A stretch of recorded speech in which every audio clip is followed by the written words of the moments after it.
গতকাল রাতে সাবরুম মহকুমার বিজয়নগর গ্রাম পঞ্চায়েতের ৩ নম্বর ওয়ার্ড কেঁপে উঠল এক চাঞ্চল্যকর ঘটনায়।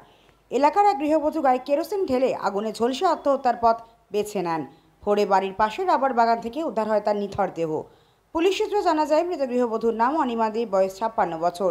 স্বামী স্বপন দে প্রতিদিনের মতো পরিবার ঘুমিয়ে থাকলেও রাতের আধারে নিজের জীবনের অবসান ঘটান অনিমা দেবী। আজ ভোরে পরিবারের লোকজন বসত বাড়ির পেছনের রাবার বাগানে দেখতে পান আগুনে ঝলসে থাকা দেহ। মুহূর্তে ছড়িয়ে পড়ে চাঞ্চল্য। খবর পেয়ে সকাল ৮টার দিকে ঘটনাস্থলে পৌঁছয় সাবরুম থানার পুলিশ। এরপর মৃতদেহ ময়নাতদন্তের জন্য সাবরুম হাসপাতালে নিয়ে আসা হয়। আজ সকালে সাবরুম থানার সম্মুখে মৃতার ছেলে সঞ্জয় দে সংবাদ মাধ্যমের সামনে ঘটনার বিস্তারিত তুলে ধরেন। পরিবার শোকে ভেঙে পড়লেও মৃত্যু নেপথ্যের আসল কারণ নিয়ে তৈরি হয়েছে নানা প্রশ্ন।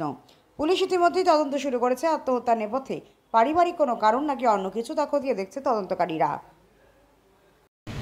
নাম সঞ্জয় দে, আমার নাম সঞ্জয় দে, বাড়ি বিজয়নগর ইন্দিরানগর পঞ্চায়েত।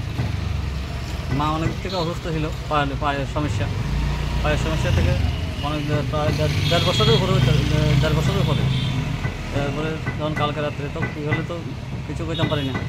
রাত্রে আমরা সকালবেলা ঘুমোর থেকে উঠে দেখি মা মরে পড়ে আছে আমাদের ঘরের পিছনে।